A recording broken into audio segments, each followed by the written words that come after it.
Assalamualaikum warahmatullahi wabarakatuh. Saat ini kita akan membahas tentang pertemuan ke-12 ya, persepsi dalam laporan keuangan.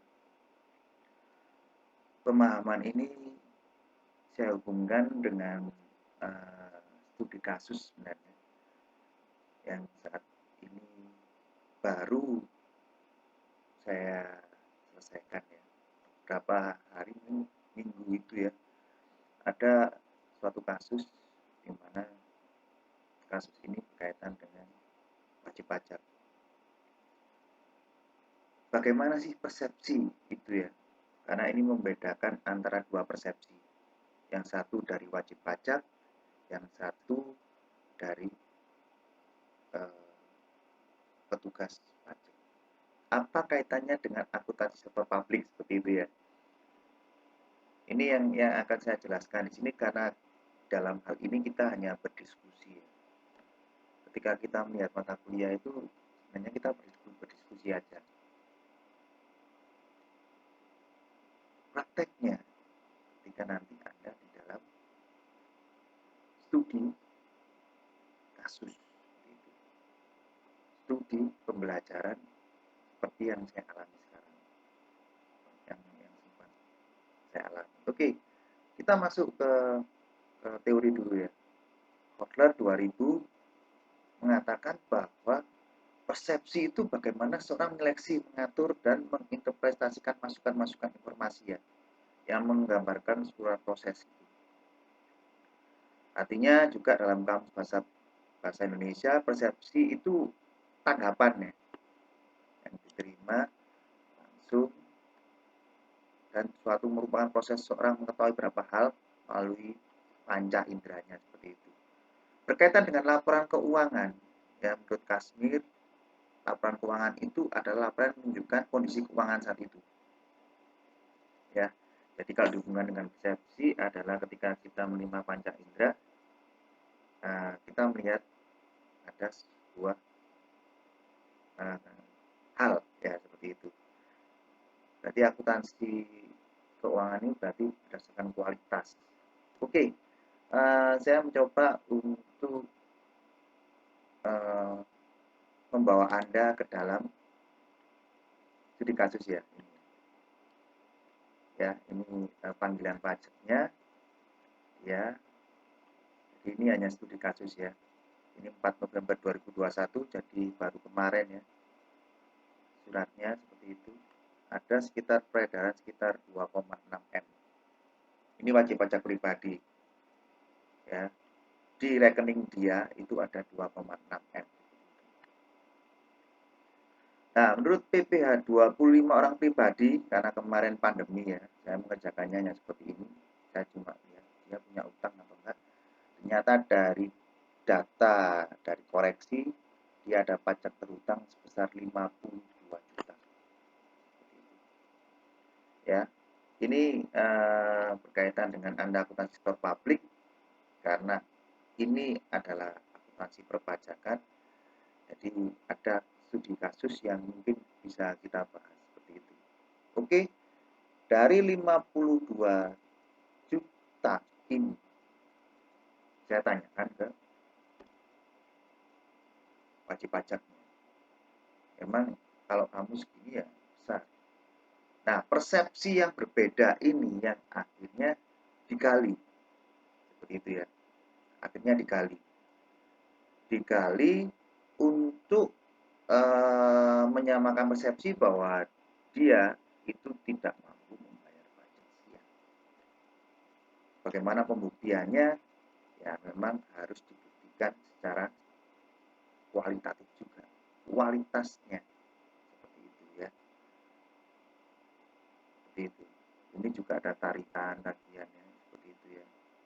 Nah, di sini begitu detailnya pajak melihat sebuah laporan keuangan. Itu. Nah, ini ya. Ketika saat itu akhirnya diberilah pertanyaan dari pajak, diminta untuk menyerahkan perjanjian kontrak kerjasamanya, dan di situ diminta untuk melihat daftar suppliernya.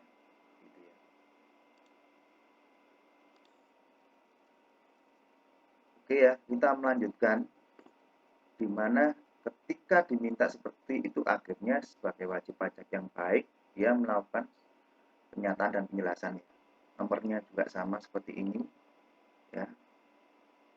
Nomornya juga sama seperti ini. Dia mencoba untuk menjelaskan seperti itu ya. Tentang pertanyaan dan jadi hampir sama ya ketika Anda diminta oleh dosen untuk menjawab pertanyaan. Nah, ini juga sama dalam case kasus ini juga sama. Ya. Dia menjawab akan sebuah kegiatannya seperti itu. Ya, kegiatannya seperti ini. Dia mencoba melihat seperti ini, menjelaskan bahwa saya bukan pengusaha, tapi saya adalah seorang petani. Seperti itu. Dia menjelaskan proses awal sampai proses akhirnya, di mana dia juga menjelaskan bahwa di aliran dana saya itu adalah hutang dan hasil petani. Dia melakukan persepsi itu supaya itu yang membedakannya nanti saya akan jelaskan juga di situ. Ini coba ya. Nah, karena ini adalah yang mendampingi saya mencoba untuk menggali data dari dia, saya membuat sistem akuntansinya seperti itu. Saya mencoba untuk menjelaskan ke dia, ya. Nanti coba nanti dilihat hasil akhirnya ketika dia di 52 juta, nanti dilihat dari hasil akhirnya ya. Ya ini rekening semuanya gitu ya. Nah, persepsinya seperti itu. Oke. Ya. Terus kita beralih ke sini. Track gitu ya. Ini klarifikasi yang sudah disampaikan tadi. Nah, berdasarkan hasil konseling dapatkan berapa? OP terutang berdasarkan CTTUR dan kegiatan usaha jenis sebesar 26 juta. Turun lagi.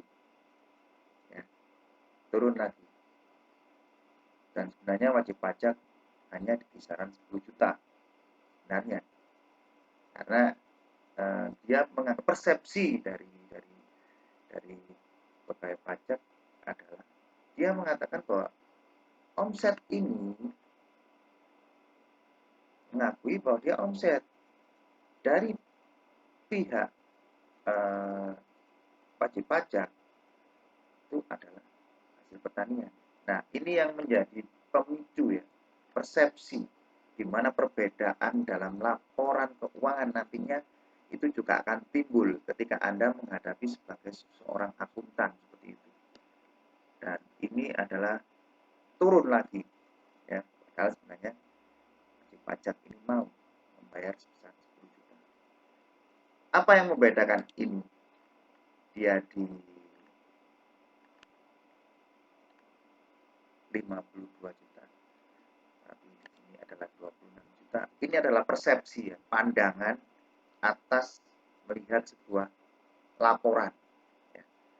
Dan saya juga menjelaskan perbedaan antara laporan keuangan dan pembukuan. Artinya dari pihak pajak juga melihat undang-undangnya seperti ini Pak.